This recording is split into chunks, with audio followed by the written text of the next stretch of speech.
আছে এটা খুব আমাদের দুশ্মন নয়। সবাইকে বন্ধুর বন্ধু মনে করতে হবে, ভালোর ভালো মনে করতে হবে, পজিটিভ চিন্তা করবেন এদের ব্যাপারে। আমরা অনেক সময় বকাঝকা করি, সেটা অন্য হিসাব, কিন্তু এদেরকে আমরা ভালোবাসি। এদেরকে আমরা কি করি? অন্তর ভিতরে ভালোবাসা রাখবেন, অপবাদের একটা পরিচয় রাখবেন। আপনার শুধু মনের ভিতরে একটা পেরেশানি থাকবে, আল্লাহ আমি এটাকে একটা মসজিদে নিতে পারি। আর এই পৃথিবীতে ইহুদিরা খ্রিস্টানেরা তারা এমনভাবে দাওয়াতি কাজ করে, তারা আমার চেয়ে আপনার চেয়ে অনেক বেশি গুণে তারা মানুষের পিছনে তারা লাগে। কথা বলছেন, অনেক ফলপ্রসূভাবে তারা মানুষের পিছনে লাগে। তারা মানুষদেরকে খ্রিস্টানের দিকে ধাবিত করে, তারা মানুষদেরকে ইহুদি ধর্মের দিকে ধাবিত করে। অথচ আমরা মুসলমানরা, আমাদের জন্য জান্নাত আছে, আমাদের জন্য প্রতি কদমে পুরস্কার আছে। আর কেমন পুরস্কার, এক একটা পুরস্কারের কথা আলোচনা করলে তো শেষ করা যাবে না, কি বলে? আল্লাহ তাআলা এত নিয়ামত আমাদের জন্য রেখেছে, কিন্তু আমরা কি করি না? আমরা সেইভাবে আসলে নড়ি না, মানুষকে পড়ি না, আমরা কার্যকরী দাওয়াত আমরা দেই না, চুপচাপ করে নিজে নিজে চলে গেছি, কি বলে? এই জন্য আজকে থেকে আমরা, আজকে হলো প্রথম দিন, আপনাদেরকে অনুরোধ থাকলো যে আলহামদুলিল্লাহ আমরা যেন আগামী দিনে একজনে 5 জন, একজনে কয়জন? 5 জন। মসজিদ থেকে যে বের হয়েছে, বের হওয়া থেকে কর্মসূচি মাথায় রাখবেন, এটা শুরু, এটা ভুলে যাবেন না। একজনে কয়জন? 5 জন যেন আমরা নিয়ে বসতে পারি ইনশাআল্লাহ, যেমন বসতে পারি। তাহলে হবে কি, এই কাজ যদি আপনি করেন, তখন আল্লাহর ঘোষণা হলো ওমান আহসানু ক্বাওলান মিম্মান দাআ ইলাল্লাহ ওয়া আমিলা সালিহান ওয়া ক্বালা ইন্নানি মিনাল মুসলিমিন।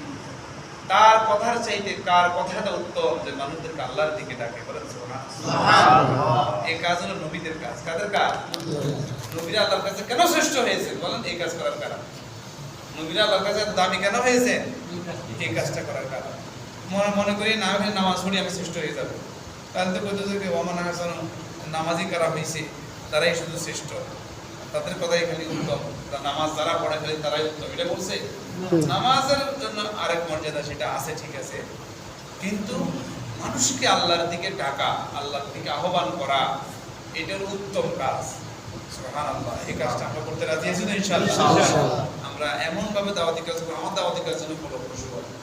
লাগলে তার একটু চা খাও, লাগলে তার পাশে, লাগলে তার একটা পুরস্কার দিব, হ্যাঁ, প্রয়োজনে সে কেমন তার অবস্থা বুঝে তার পিছনে আমি ফলপ্রসূ হতে চাই। কারণ আমার একটা বিরাট লাভ আছে, স্বার্থ ছাড়া কেউ আমরা কাজ করি না। এখানে আমার একটা বড় স্বার্থ আছে। কি স্বার্থ?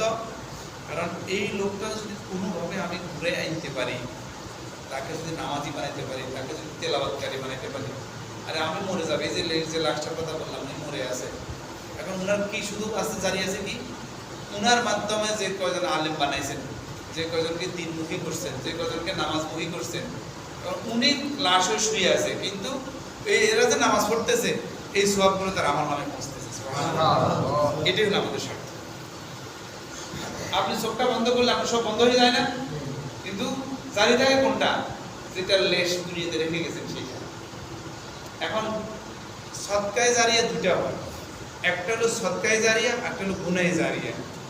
কথা বলেন, কি বলছি? একটা হলো সদকায়ে জারিয়া, আরেকটা হলো গুনাহে জারিয়া। সদকা কিন্তু দুইটা আমরা করি, কথা বলছেন? এখন যেই লোক দুনিয়াতে আকাম কুকাম করে রেখে গেছে, এখন সে মরে গেছে, তার অনুসারীরা যে আকাম কুকাম গুলো করতেছে, এগুলো তার কবরে বসতেছে। এটাই যেমন আছে। আবার আপনি নেক কাম করে গেছেন, নেক কামের লেশ ধুয়ে গেছেন, ছেলে মেয়েদেরকে নামাজি বানাই গেছেন, কিছু মানুষদেরকে দিনমুখী করে গেছেন, কিছু মানুষকে কোরআন শিখিয়ে গেছেন। এরা কিন্তু আপনি মরে গেছেন, আপনার প্রচেষ্টার কারণে এরা কোরআন তেলাওয়াত শিখছে, এরা এখন কোরআন তেলাওয়াত করে, এরা আবার আরেকজনকে শিখান। এটার সিলসিলা জারি যতদিন থাকবে, ততদিন আপনার কবরে, আপনি জিন্দা থাকলে যেমন আমল করতেন, এরকম আমল আপনার কবরে থাকলে অ্যাকাউন্টে জমা থাকবে। তাহলে বলেন কোন লোকটা উত্তম? এই লোকটাই, হ্যাঁ, যে লোক কিছু ফসল রেখে গেছে দুনিয়াতে, কিছু ক্ষেত লাগাই গেছে দুনিয়াতে, বুঝিয়েন কথা, কিছু ক্ষেত খামার দুনিয়াতে লাগাই গেছে, এই লোকটাই উত্তম। কি বলেন? আমরা কি এগুলো করতে রাজি আছি তো ইনশাআল্লাহ? হ্যাঁ, আমরা সবাই আজকে থেকে সিরিয়াস হব। লাগলে আমার সম্পদের কিছু ব্যয় হোক, এর মধ্যে অসুবিধা নেই। আর আপনি আপনার সন্তানের জন্য ব্যয় করেন, এর মধ্যে কিছু ব্যয় করেন, চা খাওয়া, তারা ধরেন, তারা বুঝেন, তারা ডাকেন, তারা সময় দেন, ফোন দেন, আমাদের সময় মনে করেন মুঠো নাই, কারণ কিন্তু আপনার কাস্টমার। আরে দুনিয়াতে আপনি এই যে মনে করেন যে বিভিন্ন এমএলএম ব্যবসা করেন, এই করেন সেগুলো কত কাস্টমার জোগাড় করেন না, তো আখেরাতে কিছু কাস্টমার জোগাড় করেন না, অসুবিধা এখানে লস মনে করেন এখানে এখানে আপনার হোক না বলে মাসে আপনার 500 টাকা খরচ হয়েছে, অসুবিধা অসংখ্য শুক্র তাদের কত শত শত টাকা খরচ করেন না? জি ইনশাআল্লাহ রাজি আছি তো আমরা? ইনশাআল্লাহ সবাই সিরিয়াস হবে আজকে থেকে ইনশাআল্লাহ। ইনশাআল্লাহ প্রথম কুয়ান ফুসাকুম বাহলিকুম নার, নিজের আপনজনদেরকে আগে টানবো, নিজের আপনজনদের মধ্যে যারা আছে তাদেরকে কি করবো আগে ডাকবো, তাদেরকে আগে টানবো, এরপরে আশেপাশে যারা আছে তাদেরকে আমরা ভালোবাসবো, মহব্বত করবো। সবাইকে এমন মহব্বত করবেন, মহব্বত করলে কিন্তু আপনার দাওয়াতি কাজের ফলপ্রসূ বেশি। আপনি ভালোবাসা থেকে কোনো কাজ না করলে এই কাজের কি হয় না, এই কাজ পরিপূর্ণ হয় না, এই কাজের আকর্ষণ হয় না, ঠিক না? সেই লোকটা যেন আপনাকে মনে করে সে আমার খুব হিতা, এই লোকটা আমাকে খুব ভালোবাসে, তাই না? সে আপনাকে যেন এটা মনে করে, তখন দেখবেন আপনার ডাকে সে আসবে, তাই না? আপনার যদি সে ভালো না বাসে আপনার ডাকে সে আসবে, বলেন এই কথাগুলো আমরা যেন মনে রাখতে পারি। তো প্রিয় ভাইরা, আগামী দিন থেকে আমরা একেবারে আরো বেশি লোক নিয়ে আপনাদের দাওয়াতি কাজের থেকে বারাক আমরা দেখতে চাই ইনশাআল্লাহ। ইনশাআল্লাহ। আরেকটা জিনিস কাজ করবেন যে কি, যারা দাওয়াত দিবেন দাওয়াতের কাজের বিষয়টা তার জন্য একটু দোয়াও করতে হবে, ঠিক আছে না?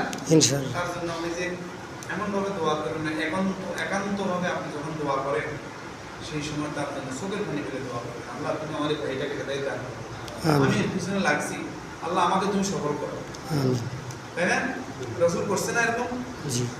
আল্লাহ রাসূল কি কান্দা কাঁদছে, আল্লাহ দুই ওমরের মধ্যে এক ওমর দান করো, এক ওমর তো ওমর রাদিয়াল্লাহু তাআলা, ওই আবু জাহেলের নাম কিন্তু ওমর ছিল, আবু জাহেল আল্লাহ কবুল করে নাই, ওমরের আল্লাহ কবুল করছে, ঠিক না? কাঁদছে কিন্তু আল্লাহ রাসূল। ওমর রাসূলকে মারার জন্য তরবারি খাড়া করে একবার উলঙ্গ তরবারি, পৃথিবীতে কেউ এত বড় সাহসী ছিল না যে রাসূলকে মারার জন্য যাইতেছি আনুষ্ঠানিকভাবে তরবারি খুলে খাপ থেকে খুলে আপনার উলঙ্গ তরবারি নিয়ে রাসূলকে মারতে চাইতেছে। পৃথিবীতে এত বড় সন্ত্রাসী কি আর কেউ কার নাম আছে? না। আর সেই লোক যাইয়া দেখলো যে বনে ইসলাম ধর্ম গ্রহণ করছে, বনকে মারা আরম্ভ করছে, বকরি বকরি মারা আরম্ভ করছে, অ্যাকশন শুরু করে দিয়েছে রাসূলের কাছে যাওয়ার আগেই, রাসূল পর্যন্ত পৌঁছার আগে কি মারামারি শুরু করে দিয়েছে। কত বড় ভয়ঙ্কর ছিল, তোমার যা মারে কি এরা দেখি নিবৃত্ত হয় না, এরা দেখি বন্ধ করে না, কি করে এরা কোরআন পড়ে, এরা কি করে কি পড়ে এরা কোরআন পড়ে, তাহা মা আনসালনা আলাইকাল কুরআনা লিতাশকা, এরা কোরআন পড়ে। তখন ওমর দেখলো যে ও আল্লাহ এদের এগুলো মায়েরা দুর্বল করে বলাইলাম, তারপর নিবৃত্ত হয় না, কারণটা কি পাইছে এটার মধ্যে, আমার একটু শোনাও তো, এখন ঘামতেছে বুঝছেন, এখন কিন্তু নরম হয়ে গেছে বুঝছেন, তুমি তাহলে পবিত্র হও, আমার একটু শোনাই। এবার এটা শোনার পরে মানে আল্লাহর পক্ষ থেকে আসলে তো কি আল্লাহর পক্ষ থেকে কারবার শুরু হয়ে গেছে, বুঝলেন না? হেদায়েত পাওয়ার আলামত শুরু হয়ে গেছে। বলতেছেন আমার তো ভালো লাগতেছে, এবার বলতেছেন চলো আমারে নিয়ে চলো মুহাম্মদ রাসূলুল্লাহ দরবারে। আর যেই লোক তরবারি উঁচু করে গেল আর সেই লোক সেখানে যাইয়া পড়ে ফেলল লা ইলাহা ইল্লাল্লাহু মুহাম্মাদুর রাসূলুল্লাহ সাল্লাল্লাহু আলাইহি ওয়াসাল্লাম। আপনারা যদি এইভাবে ভালোবাসা নিয়ে দাওয়াতি কাজ করেন, দেখবেন যে আপনারা ইনশাআল্লাহ বহু লোককে দিনের মধ্যে আনতে পারবেন ইনশাআল্লাহ। আমরা চাই যে এই মসজিদ ভরে যাবে, বারান্দা পর্যন্ত মানুষ চলে যাবে ইনশাআল্লাহ। মসজিদের আশেপাশে এই যে মানুষ কি কম, অনেক মানুষ আছে। একটা জিনিস মনে রাখবেন, এই মানুষগুলো কিন্তু গরিব এবং মধ্যবিত্ত, এই মধ্যবিত্ত শ্রেণীর মানুষগুলো বেশি আল্লাহ উচ্চ শ্রেণীর মানুষগুলো ভোগ দেশের কারণে, এসি বাড়িতে থাকার কারণে এরা বেশি আরামে আটকে গেছে, তো বুঝছেন, এরা কিন্তু দিনের পথে আসতে দেরি হয়। এরা আসে কখন, সব মানুষ যখন এসে যায় তখন আমি না আসলে নয় কি করবো, শরম দিব, তখন তো এরা আসে, কথা বুঝছেন? কিন্তু এই যে গরিব মানুষ, মধ্যবিত্ত মানুষ আগে জান্নাতে যাবে, এই জন্য তারা কথাগুলো আগে শুনে, তারা আগে আগে আগে আসে। এই জন্য সম্ভাবনা আছে যে মানুষগুলোকে যে আমরা দাওয়াত দিলে আমরা ব্যর্থ হবো না, সেটা আমাদের খুশির ব্যাগে কাজে লাগাবো, কিছুর ব্যাগে কাজে লাগাবেন, নিয়ে যাবেন বলে আমি তো এই 5 জনকে জোগাড় করছি, এরপরে একদিন এই শুক্রবারে বা একদিন শনিবারে বা একদিন আপনার সুবিধা কোন দিন পান, আমি তো করতেছি, এরা হেদায়েত হতেছে না, আমরা সবাই একসাথে থাকি, আপনি একদিন আসেন, পারবেন? এটা বলতে পারবেন? কারা কারা পারবেন ইনশাআল্লাহ? বলুন দেখি ইনশাআল্লাহ। জোগাড় করি ডাক দিবেন, আমারে বলবেন আপনি সময় কবে পাবেন, আপনার এখানে 5 জন একটা আছে, আমগরে একটু বুঝাইবেন, কারণ সব লোক আমার এখানে শুনতে আসবো না, আসবো? এই কথাগুলো যদি শুনতো তারাও কিন্তু খুশি যেত, কিন্তু এগুলো বসার টাইম আছে তার কাছে? না। তারা তো সালাম ফিরে দৌড় মারে, কি বলে, তারা তো শুনে না, শুনে না। এই কথাগুলো আমরা যদি ঘরে ঘরে যে পৌঁছাইতে পারি। আরে ভাই, আপনাদের অনেকে দেখবেন যে আপনি যে কথাগুলো না বলেন, ও কথা শুনে না, ও ইসলাম মানে না, মেয়ে ইসলাম মানে না। আপনি সেখানে 15-20 জন ওই এরিয়ার মহিলাগুলো একত্র করেন, তারা পর্দার ভিতরে থাকবে, তাদের সাথে আমাদের দেখা করা দরকার নেই। তারা কি করবে? পর্দার ভিতরে তারা বসুন, খুশির পেজে কথা বলবে, পারবে না? তাহলে এই কথাগুলো তাদের শুনে দিলাম আমরা। তারা নামাজের কথা বলবো, তারা পর্দার কথা বলবো, তারা কোরআনের কথা বলবো, তারা দিনমুখী হওয়ার জন্য বলবো। দরকার আছে? প্রত্যেক জায়গায় আমাদের দাওয়াতি কাজ করতে হবে, দাওয়াতি কাজের কৌশল পাল্টাইতে হবে। কথা বুঝে আসছে? আমি তারা দাওয়াতি দিলাম না, তাদের ইসলামের কথাই তারা বললাম না, তো ইসলামের কথা চাইছি কি করবো? আল্লাহ তাআলা আমাদেরকে আমল করার তৌফিক দান করুন। আমিন। আমরা আল্লাহর কাছে শ্রেষ্ঠ হতে চাই দাওয়াতি কাজের মাধ্যমে। দাওয়াতি কাজ ছাড়া কোনোভাবে আপনি আল্লাহর কাছে শ্রেষ্ঠ হতে পারবেন না। আল্লাহর নবী রাত দিন দাওয়াতি কাজ করছে। সুম্মা ইন্নী দাওয়াতুহুম জিহাদ, সুম্মা ইন্নী আলানতু লাহুম ওয়া আসরারতু লাহুম ইসরারা। হযরত নূহ আলাইহিস সালাম বলেন, আমি রাতে দাওয়াতি কাজ করছি, আমি দিনে দাওয়াতি কাজ করছি, আমি প্রকাশ্যে দিয়েছি, আমি গোপনে দিয়েছি, আমি খালি সারাদিন ধরে দাওয়াতি কাজ করছি, 950 বছর পর্যন্ত আমি দাওয়াতি কাজ করছি। পাইছে কয়জন? 40, 80 জন, 40 জোড়া বা 80 জন এরকম। তো 950 বছর দাওয়াতি কাজ করে 80 জন পাইছে, তারপরে নিরাশ হয়নি। তা আমরা আমরা আমরা তো কত বছর হায়াত পাইছি, আর আমরা কয়জনকে দাওয়াত দিচ্ছি? দাওয়াত দিতেই থাকেন, মানুক না মানুক, হেদায়েত হেদায়েত করবে আল্লাহ। আমার আপনার কাজ হলো কি? দাওয়াত দেওয়া। আমার আপনার কাজ কি? দাওয়াত দেওয়া। দাওয়াতটা ফলপ্রসূ হবে।